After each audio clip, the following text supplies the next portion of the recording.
Bonjour à toutes et à toutes, bienvenue à ce tout nouveau format de Legal to Digital, l'interview. Pour cette première, nous avons la joie de recevoir Thibaut Rigaudot, pour lequel Legal to Digital est mécène depuis maintenant 2 ans et demi. En 2 ans et demi, Thibaut a fait énormément de choses. Il a remporté la médaille d'argent au championnat d'Europe en 2024, la médaille d'argent au championnat du monde en 2024 et la médaille d'argent aux Jeux paralympiques 2024. Cette année, en 2025, il a remporté avec son nouveau guide la médaille de bronze au championnat d'Europe. Alors nous allons avec lui évoquer son parcours, ce nouveau guide, avec qui il travaille maintenant depuis 1 an, puis les projets aussi qui vont arriver. Voilà, donc c'est parti.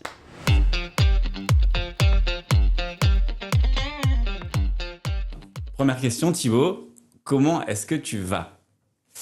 Eh bien, après cette saison 2025, je dirais que ça va plutôt bien. L'année vient de se finir. J'ai pris quelques jours de vacances en Australie, donc ça va bien.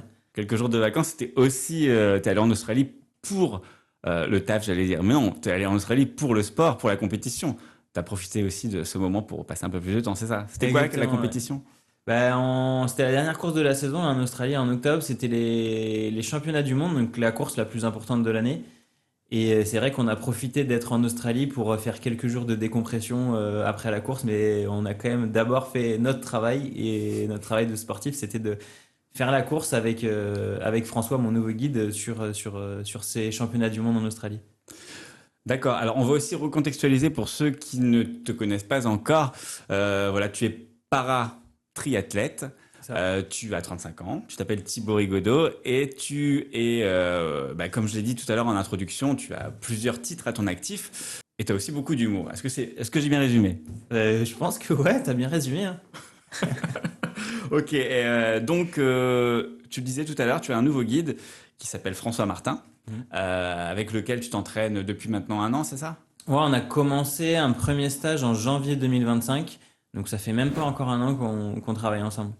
Là aussi, c'est la dernière recontextualisation qu'on va faire, mais est-ce que tu peux nous dire en quoi le guide est indispensable pour toi ?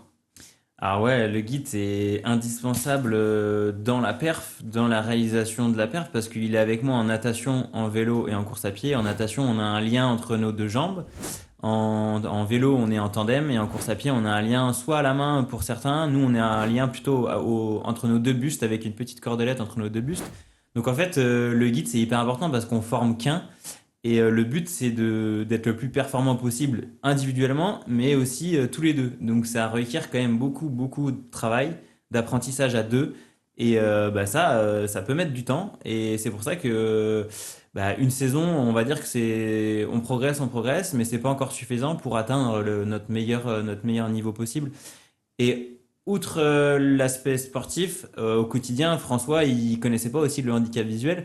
Donc il a appris ce que c'était l'accompagnement qu'il doit avoir avec moi sur les déplacements, sur la mécanique qu'il doit y avoir sur le vélo que je peux pas faire, sur qu'est-ce qu'il doit me dire au quotidien sur ce que moi je vais pas avoir. Donc que ce soit en amont des courses, mais aussi au quotidien sur à l'hôtel, où est-ce qu'il est la chambre d'hôtel, où est-ce qu'il est ce qu'est le repas. Vu que j'ai beaucoup d'humour, lui ça m'arrive qu'il me dise des bêtises sur ce qu'il y a à manger.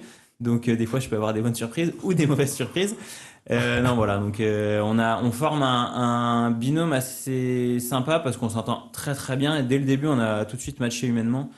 Et du coup, comment se passe la transition ? Puisque je rappelle, ton guide, c'était Cyril Viennot, qui est devenu maintenant ton entraîneur. Ouais, c'est ça. Comment on trouve un remplaçant finalement à son guide et puis comment est-ce qu'on l'intègre à une façon de faire, à des automatismes aussi qui sont pas forcément les siens à la base. Donc comment ça se passe ? Alors comment ça se passe? Déjà, il a fallu contacter François à fin d'année 2024. Donc c'est François, il connaît très bien Cyril, donc l'approche a été plus facile pour le contacter. Et on s'était déjà vu avec François une ou deux fois, donc on s'est déjà côtoyé, mais voilà. Et François relançait un peu sa carrière sportive individuelle. Il avait envie de se remettre à fond dans le triathlon. Et on lui a proposé ce projet avec Cyril en lui disant, tu peux être guide d'un athlète para, ça peut te permettre de faire des compétitions internationales.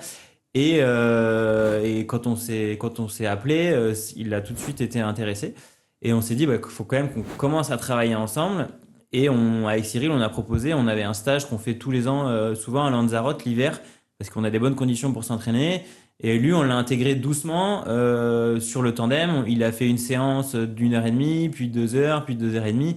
Et en fait, le but, c'est de prendre confiance sur le tandem parce que on a tous les deux besoin d'avoir confiance l'un en l'autre. Et sinon, on va être crispé et on va pas être performant. Et voilà. Donc, pendant ce stage-là, il a découvert ce qu'était le rôle de guide et on avait Cyril en appui sur ce stage. Donc ça, c'était hyper important, hyper intéressant de pouvoir le faire rentrer dans le projet assez progressivement. Donc il y a eu ce stage-là en janvier, puis un autre stage en mars où on a fait un stage avec l'équipe de France et aussi où Cyril était là en appui pour délester François quand le tandem c'était trop long parce que c'est très très particulier de rouler longtemps en tandem. Ce qui pouvait être compliqué, c'était de s'occuper de lui pendant son effort, mais aussi d'intégrer que il fallait pas qu'il m'oublie. Donc franchement, ça met du temps et il faut l'intégrer et c'est assez compliqué parce que c'est pas naturel au début d'être avec quelqu'un. Commencer par un semi-marathon à Paris pour débuter une course ensemble sans qu'il ait 3 disciplines à enchaîner pour se rendre compte de ce qu'il doit me dire, pas me dire, etc. Pendant une course. Et voilà, on a commencé comme ça pour une première compétition en avril à un semi-marathon et en mai, on a fait notre premier triathlon ensemble sur une course en Ouzbékistan, une Coupe du Monde. Donc on a découvert du pays et on a pu voir ce qu'était une course à deux et voir que après la course, il y avait quand même plein de choses positives, mais plein de choses à améliorer.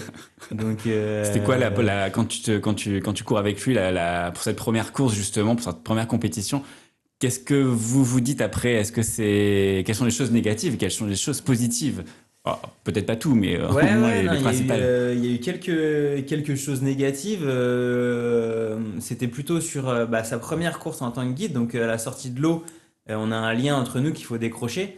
Sauf que moi, j'ai décroché et François, il l'avait laissé à sa jambe. Il a dit, je vais le décrocher à la transition quand on sera à notre vélo. Et en fait, arrivé au vélo, il enlève sa combi. Et arrivé au bout d'un moment, il veut enlever sa combi, sauf qu'il a toujours le lien d'accrocher. Donc, Ah, il faut remonter la combi, réenlever le lien. En fait, c'est des choses comme ça auxquelles il n'a pas pensé parce que tout seul, t'as pas besoin d'y penser. Et on a perdu quelques secondes. Et pareil, à la descente du vélo, en fait, on descend l'un après l'autre du tandem. Donc là, moi, je descends, lui, il descend. Et en fait, une des chaussures se décroche de la pédale. Donc il faut aller chercher la chaussure, la remettre, enfin la tenir à la main pour aller ramener le vélo. En fait, c'est des petites choses comme ça qu'on a loupé sur la première compétition. Et voilà, donc au fur et à mesure, on a fait plein, plein d'erreurs, plein de trucs à améliorer. Et ça, c'est arrivé qu'une fois, parce qu'après, oui. et sur cette course-là, on va dire il y avait pas beaucoup de densité en termes de concurrence. Donc ça nous a permis de faire une course où on s'est dit, même sur quelques points, on devrait pouvoir faire une course correcte et si tout se passe bien, normalement, on l'a gagné. Donc voilà, donc mis bout à bout, sur le sportif, ça s'est très bien passé en natation, en vélo et en course à pied. On a fait des bons temps, etc. Mais il y a plein. En fait, le triathlon, tu as les trois sports, mais tu as tout ce qu'il y a entre les transitions et faut que François pense à plein de choses par rapport à ce qu'il fait d'habitude. Repérer la sortie de l'eau, la sortie du parc à vélo. Enfin, pour pas que pendant la course, moi, je connaisse le parcours par cœur. Et puis la communication aussi, c'est important. Je pense que c'est pas un automatisme non plus de penser à dire ah oui, tiens, faut que je lui dise là il y a quelque chose, là il y a un poteau, là il y a trop de monde, ils sont derrière, ils arrivent, ils sont devant, enfin Ouais, c'est ça. ça Et chose aussi. qu'au début, François me disait moins de choses parce que il se concentrait sur ce qu'il avait à faire et sans trop me dire de choses. Et en fait, au fur et à mesure des compétitions, il a réussi à faire tout ce qu'il avait à faire et en plus me driver sur de la communication. Parce qu'avant, ce que moi je comprends, penser à tout en même temps, c'est hyper dur. Et en fait, à force de s'entraîner et faire plein de choses ensemble, la répétition fait qu'au bout d'un Oui. moment, il intègre les choses sans y penser. Et ça lui a permis de me dire plus de choses après sur le vélo et sur la course à pied. D'accord. Et toi, t'es pas demandeur justement parfois, enfin quand il oubliait de le dire, est-ce que tu disais pas, tu lui posais pas les questions, genre ils sont où? Ouais, si, si, c'est arrivé au fur et à mesure des compétitions où je lui demandais des informations pour savoir où étaient les autres, sur ma vitesse en course à pied, sur la puissance que je développe sur le vélo. Et et par exemple, chose bête, mais quand on fait du tandem ensemble, les deux pédaliers sont reliés, donc on doit avoir la même cadence de pédalage. Sauf que lui, il a sa cadence de pédalage en vélo solo, et moi, quand je suis sur mon entraîneur, j'ai ma cadence de pédalage. Et en fait, on s'est rendu compte qu'on n'avait pas tout à fait la même cadence de pédalage. Et c'est arrivé 2 fois cette année où je lui ai demandé pendant la course de mettre que ce soit plus dur ou moins dur. C'est souvent moins dur, on tournait pas beaucoup les jambes avec François. Donc des choses comme ça qui te permettent de garder de l'énergie parce que toi tu es plus à l'aise dans ce type de cadence de pédalage. Et en fait, ça au début, je lui disais pas, et on fait souvent des débriefs à la fin de la course en disant qu'est-ce qu'on peut améliorer pendant la course, que ce soit dans la communication ou même dans les à côté, ce qu'on a loupé et qu'on pourrait améliorer. Et ça, on s'est dit, François, il m'a dit, mais je préfère que tu me le dises pendant la course, qu'au début, je n'osais pas forcément lui dire. Et voilà, des choses maintenant, dès que je sens que c'est trop dur ou pas assez dur, eh ben, je lui dis, et comme ça, on peut adapter la cadence de pédalage. Et tout ça pour garder de l'énergie pour la course à pied Ouais. derrière. D'accord. Et alors, au final, cette année, quel bilan tu en tires de cette année 2025 avec François? Je dirais que c'est un bilan mitigé en termes de résultats parce qu'on a fait une médaille au championnat d'Europe, donc troisième au championnat d'Europe. On a gagné 2 coupes du monde, donc une en Ouzbékistan, une au Canada. Et après, on n'a pas réalisé le résultat escompté au championnat du monde. On a fini cinquième. Bon, après, cinquième, c'est quand même pas mal. D'être dans le Oui. top 5 mondial, c'est quand même chouette après une première année de travail avec François. Et je dirais que c'est mitigé, mais c'est aussi prometteur parce que François, il a quand même une sacrée marge de progression, que ce soit d'un point de vue individuel ou sur les 3 disciplines. Et on a vu que depuis qu'il s'entraîne vraiment fort, et il va encore continuer à progresser, en natation, il a retrouvé un niveau très très bon. Et en vélo, on va dire que c'est encore le point faible. Il met quand même de la puissance sur les pédales. Et on va dire que techniquement, il y a encore un petit peu à travailler. Mais on est vraiment sur une voie de progression. Là, au championnat du monde, on s'est rendu compte que techniquement, par rapport aux autres tandems, on n'avait pas grand-chose à améliorer. Mais il y a quand même, nous, on sait qu'il y a à gagner sur certains virages, sur certaines relances. On a à gagner sur des secondes par-ci, des secondes par-là pour se rapprocher encore plus des meilleurs. Et en course à pied aussi. Et on avait tous les deux eu des petits pépins physiques cette année. Donc lui plutôt début d'année jusqu'à juillet, on va dire, des petits soucis au dos. Et moi, c'est arrivé fin août jusqu'à fin septembre où j'ai eu une petite douleur au genou qui m'a quand même bien retardé en course à pied. Je pouvais nager, pouvais rouler. Mais en course à pied, j'ai eu peut-être petite frustration où je pouvais pas faire toutes les séances que je voulais. Et après, ça fait partie du boulot de sportif de haut niveau. Il peut t'arriver des pépins et il faut savoir trouver des solutions pour ne pas perdre trop de temps. Mais des fois, un peu coupé avec la course à pied, ça m'a permis de faire passer des belles séances en natation et en vélo. Donc voilà, l'un dans l'autre, on est content de la saison au vu de ce qui s'est passé. On a eu des péripéties à chaque déplacement, je pense. Donc voilà, on espère que toutes ces péripéties, on ne les aurait plus l'année prochaine. Mais en fait, dans le triathlon, tout peut arriver, que ce soit des problèmes mécaniques, des problèmes physiques, des problèmes logistiques. Donc voilà, c'est un sport très très très exigeant. La rigueur, c'est ce qu'il y a de plus important, je pense, pour ne laisser rien au hasard. Et on essaye de rien laisser au hasard, mais il y a toujours des imprévus qui arrivent. Et voilà, hein, on espère que l'année prochaine sera encore plus bénéfique en termes de résultats. C'est quoi la pire péripétie qu'il ait pu vous arriver là, sur cette saison? La pire péripétie, la pire péripétie, on va dire que c'est les championnats de France où on a cassé la chaîne sur le tandem. Donc à bout de 17 bornes de vélo, on s'est dit bah là qu'est-ce qu'on fait? Et on n'a rien voulu lâcher, donc on s'est dit on finit la course. Donc on a couru 3 km et quelques pieds nus sur du goudron avant de poser le vélo. Donc on savait que ça allait pas être facile de courir derrière. Mais le but c'était de rien lâcher. En fait, quoi qu'il arrive, le but c'est de finir la course. Et puis la course à pied, on a fait une bonne course à pied malgré avoir les pieds un peu abîmés sur le dessous. Et pendant une semaine après, on avait des bleus sous les pieds. Mais t'es pas disqualifié quand c'est comme ça? Je pensais que t'étais la chaîne casse, tu dois faire tant de kilomètres en vélo au triathlon. Si tu les fais pas, non, on n'a pas été disqualifié. On s'est posé la question, mais on sait qu'il y en a qui l'ont déjà fait. Les Anglais au championnat d'Europe, ça leur est arrivé. Et pareil, ils ont fait 2 km 5 pieds nus. Et non, du moment que tu finis avec ton vélo, que tu déposes ton vélo, il n'y d'accord. a pas de, t'es pas disqualifié. Bon, enfin, la Ah course bah, elle est finie, mais évidemment. Je te demande pas le temps que vous avez fait du coup. Non, on a mis un quart d'heure de plus que les autres en vélo, je crois, mais on a eu le meilleur temps vélo, meilleur temps natation et le meilleur temps course à pied. Donc c'était juste la satisfaction de ça. Mais c'est vrai qu'il y a des péripéties comme ça. Il y a eu des changements de règles qui ont fait qu'on n'a pas eu droit à nos prolongateurs sur notre vélo. Donc les prolongateurs, c'est vraiment une source d'aérodynamisme assez important. Et du coup, on s'est retrouvé avec un guidon sans prolongateur, ça fait un peu bizarre. Et voilà, c'est des sources aussi de charge mentale et de stress la veille de course. On te dit, bah, tu peux pas faire ça. Donc on s'est dit, bah, Ah, tu l'apprends la veille en nous, plus. on l'a appris la veille parce que c'est une nouvelle règle. En fait, la règle, on s'est rendu compte que c'était l'interprétation qu'il y avait. On aurait pu courir avec notre guidon, mais on s'en est aperçu après. Et ça a été ouais, beaucoup de charge mentale. On s'est dit, on allait donner le meilleur de nous-mêmes. Et on a quand même fini cinquième. On avait que très très serré. On était à 20 secondes de la deuxième place. Donc c'était très serré. Enfin, il y a beaucoup de péripéties comme ça. Encore Ok. une au championnat du monde. Donc non, non, on en a eu quelques-unes. Bon, on espère que 2026 sera un peu plus sereine à ce niveau-là.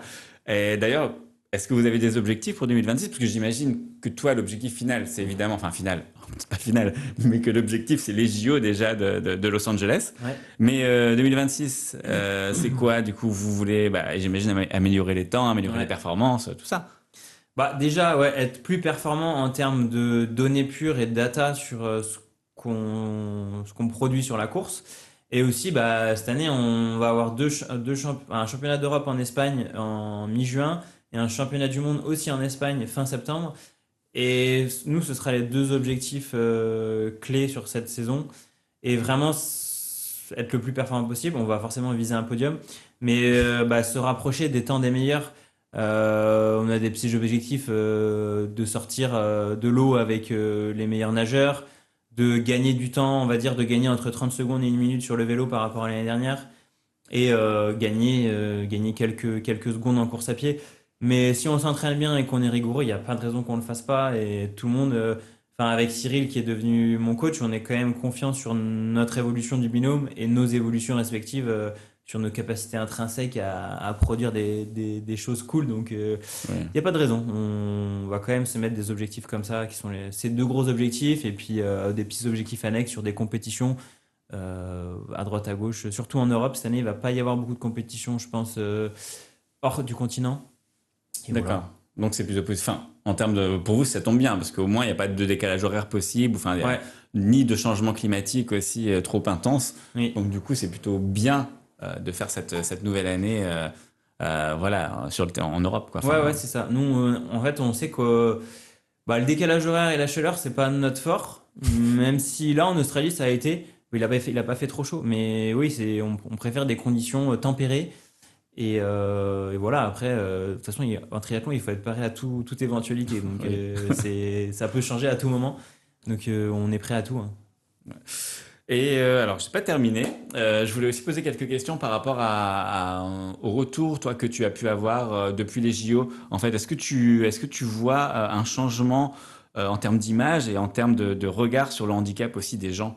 Est-ce que le regard des gens a changé sur le handicap? Parce on avait tendance à être un petit peu plus dans la compassion. Mm, mm. Oh mince, bah c'est bien. Enfin, mais est-ce que du coup, il y a une vraie considération en tant qu'athlète à part du handicap aussi? Moi, je trouve que ça l'est de plus en plus la considération des athlètes para. Ça l'est pas encore totalement parce qu'on va dire aussi que les gens ne connaissent pas le handicap. Et n'importe quel type de handicap. En fait, moi, quand je dis que je suis malvoyant, les gens me disent bah tu vois pas ou tu vois. En fait, soit tu es voyant, soit tu es non-voyant. Et il n'y a pas de demi-mesure. C'est comme quelqu'un qui est malentendant, il n'est pas sourd et il n'est pas entendant. Mais en fait, la connaissance du handicap dans le monde de tous les jours n'est pas encore assez connue pour voir que une personne en situation de handicap est capable de faire plein de choses. On la considère encore un peu trop aujourd'hui comme je suis handicapé, je peux rien faire. Alors qu'en vrai, il y a plein de possibilités de faire des choses. Ça évolue et moi je trouve que les gens viennent plus facilement vers nous, alors qu'avant c'était pas trop le cas. J'ai perdu un peu de vue depuis quelques temps et je sors de plus en plus ma canne blanche et je me suis rendu compte que dans le métro, les gens étaient quand même bienveillants et avaient tendance à venir vers toi pour savoir si tu avais besoin d'aide. Ouais. Et moi, il y a quelques années, j'aurais dit bah non, je me débrouille tout seul. Et maintenant, de plus en plus, bah je m'ouvre aux gens et du coup les gens s'ouvrent à moi et ça crée des discussions assez intéressantes, assez enrichissantes. Et on s'est rendu compte que être sportif de haut niveau en situation de handicap, bah c'est un plus parce que on peut être vu comme un sportif comme un autre. Quand tu te retrouves à t'entraîner avec des personnes valides, bah et les gens se rendent compte de ce que tu fais et bah t'es considéré comme une personne normale avec une petite différence où il faut adapter des choses des fois. Mais quand tu fais des séances avec, moi ça m'arrive le week-end de faire des séances avec des valides, c'est des gars qui ont des bons niveaux en course à pied et j'arrive à courir avec eux. Donc moi j'aime Ouais. bien aussi me prouver et prouver aux autres que oui, parmi les valides, je suis pas mauvais. Je suis pas encore au-delà des triathlètes pro chez les valides, mais l'écart il se réduit et voilà, on se rend compte que le handisport c'est moins connoté comme je sais pas comment le dire, mais on le considérait avant comme du loisir. Oui, T'es en situation de handicap, tu fais du sport, c'est bien, mais t'es pas non plus très bon, quoi. t'es pas un Alors, pro, quoi, t'es ouais, pas c'est ça, pro, ouais. ouais. Alors qu'il y a beaucoup de sportifs de haut niveau qui se professionnalisent maintenant, qui font quasiment que ça. Et pour performer dans le handisport maintenant, si tu veux être dans les meilleurs mondiaux dans n'importe quelle catégorie, il faut se professionnaliser. Bien sûr. Bah, il faut trouver un entourage, des partenaires, un coach, un préparateur physique. Enfin bref, il y a beaucoup de monde auquel il faut s'entourer de beaucoup de monde.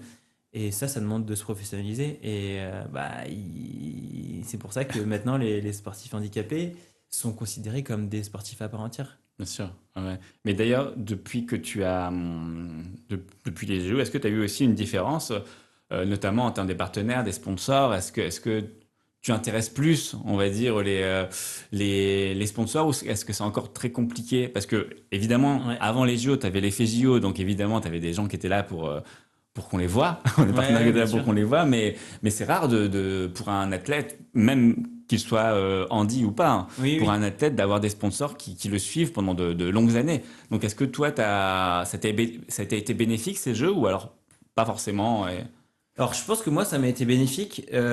Les partenaires que j'avais avant les Jeux me suivent encore après les Jeux et ça, c'est pas le cas de tous. Je sais qu'il y a beaucoup d'athlètes qui galèrent après les Jeux parce que bah, les Jeux sont finis et que bah, ça fait moins de visibilité.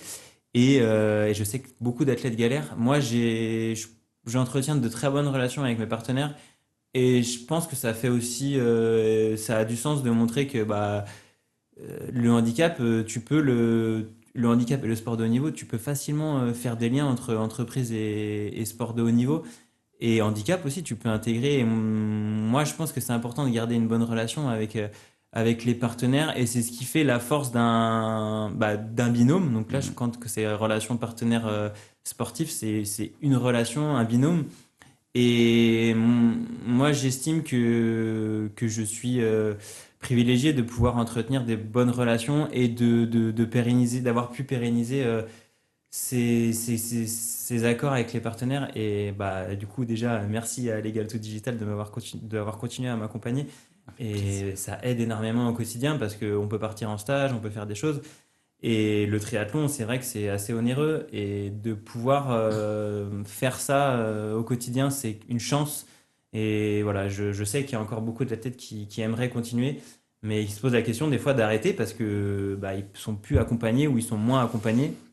Et sans les partenaires, euh, les athlètes paras sont rien parce que dans le parasport, il n'y a pas de prime de résultat. La seule prime de résultat, c'est au jeu. Donc quand tu Ah n'as pas oui, de prime de résultat, tu as besoin eh oui. des partenaires. T'as pas de prime, t'as pas de sponsor, bah en gros c'est ton argent à toi Voilà. et c'est un gouffre financier aussi si tu Ouais, c'est t'investis à ça. fond. Et tu dois travailler à côté pour pouvoir faire rentrer de l'argent, pour pouvoir faire ton sport.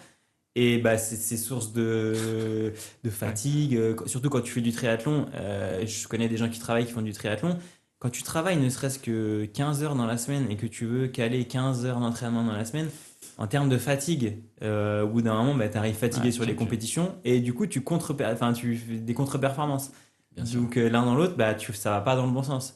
Mais c'est encore compliqué. Mais je sais que c'est aussi compliqué pour les athlètes valides, hein. Mais d'ailleurs, parce que je te suis sur les réseaux aussi, j'ai vu une chose assez invraisemblable, c'est-à-dire que tu t'es pris une prune pour avoir laissé ton vélo dans un train, enfin, parce que du Ouais. coup, toi, t'es en tandem, donc du coup, évidemment, ça prend une place assez importante. Est-ce que tu peux me raconter cette histoire qui est quand même dingue? Alors, c'est déjà que dès qu'on prend le train avec le tandem, c'est une charge mentale parce que je sais que je vais me faire contrôler, je sais que c'est interdit, mais le règlement n'est pas le même pour tous. Et moi, je trouve ça invraisemblable qu'on puisse transporter un vélo dans un train sous une housse, mais qu'on puisse pas transporter un tandem. Pour moi, c'est ultra discriminant. Ça veut dire qu'une personne en situation de handicap visuel, là en l'occurrence, ou même quelqu'un qui a envie de faire du tandem avec son compagne ou son Ouais. compagnon, peut pas aller se déplacer en France pour faire un trip en vélo. Et en l'occurrence, nous, on est en situation de handicap, on n'a pas le choix que de se déplacer avec le tandem. En plus de ça, le tandem, moi, c'est mon outil de travail. Donc, si j'ai pas mon tandem, je peux pas faire de vélo. Et on est plusieurs athlètes à qui c'est arrivé plusieurs fois. Globalement, ça se passe plutôt bien avec les contrôleurs. Mais c'est arrivé, oui, où j'ai pris une amende de 150 euros parce que c'est interdit de voyager avec le tandem dans un train. Mais en fait, j'ai pas de solution autre que ça. Bien La sûr. solution autre, c'est de faire envoyer le tandem par un transporteur. Sauf que faut multiplier par 3 ou 4 la prime.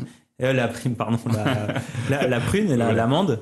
Et bah, en fait, tu sais même pas quand est-ce que ton vélo il va arriver, dans quel état il va arriver. Oui. Et en fait, nous, les sportifs de haut niveau, en l'occurrence, on en a marre de devoir se déplacer, de devoir se battre à chaque fois avec la SNCF. On aimerait bien trouver des solutions pour trouver des accords avec eux, parce qu'il existe des places dans les trains, mais des fois, il n'y a plus de place pour mettre le tandem. Le tandem est trop grand de toute façon. Et on essaye de trouver des solutions, mais ça n'avance pas assez vite. Et pour moi, cette discrimination n'a pas lieu d'être, en fait. Oui, j'entends que d'un point de vue sécurité, ça prend trop de place. Mais en vrai, on devrait tous pouvoir prendre le train avec n'importe quel type de handicap, n'importe quel matériel de sport, quelqu'un qui peut transporter son vélo. Pourquoi quelqu'un en fauteuil qui fait du fauteuil d'athlétisme, il peut pas transporter son fauteuil d'athlétisme pour Oui. aller sur une compétition? Et déjà que c'est compliqué de se déplacer quand tu es en situation de handicap, et quand tu te rajoutes encore des freins et des barrières en plus, des fois tu as envie de lâcher l'affaire.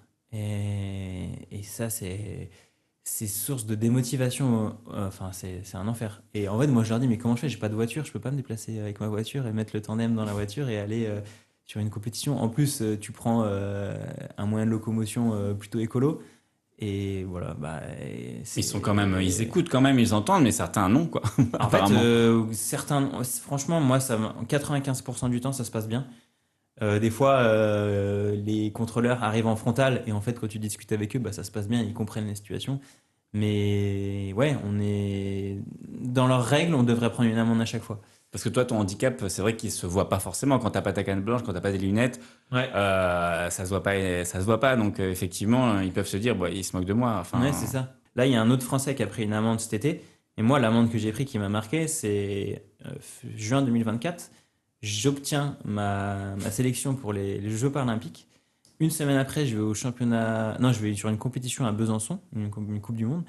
Et là, je prends l'amende et je négocie déjà pour pas prendre l'amende. Au bout d'un moment, je lâche l'affaire, je prends l'amende et je dis bah ok. Et le gars me dit, au vu de votre situation, vous allez pouvoir vous faire rembourser. Vous faites un dossier à la SNCF, voilà, vous réclamez, etc. Bon, forcément, je le fais. Et la réponse a été bah non, ah, ça- pas de remboursement, rien. Vous n'avez pas le droit de vous trimballer avec un tandem dans un train. Ouais, mais je fais comment? Voilà. ouais, donc soit tu baisses les bras, ou soit au contraire, tu veux leur prouver et tu décroches une médaille au JO, ce que t'as Ouais, fait. bah, on aurait bien aimé que ça débloque des choses avec certains athlètes, mais pour l'instant, ça n'est pas le cas. Pourtant, c'est remonté assez haut, mais pas encore assez. Et là, le Il y a ministre des encore beaucoup à Transports, il y a faire, encore quoi. beaucoup à faire. Ouais. Il y a Il y a encore encore beaucoup à beaucoup à faire. faire. Ok. Dernière question. J'aimerais bien savoir un petit peu ce que tu dirais, toi, au Thibaut de 15 ans. Voilà, avec le regard d'aujourd'hui, évidemment. Euh, je lui aurais dit à l'époque d'avoir confiance en toi, parce que tu peux réaliser des choses sympas. Et ouais, crois en toi et confiance en toi et tu vas faire ce que tu as envie de faire. C'est parfait. Voilà. Bah, merci beaucoup pour ce moment, Thibaut. Et puis on te suit sur les réseaux et on te soutient comme toujours. Eh ben Voilà. merci à toi, merci à tout le monde et puis à très bientôt. À très bientôt. Au revoir. Au revoir.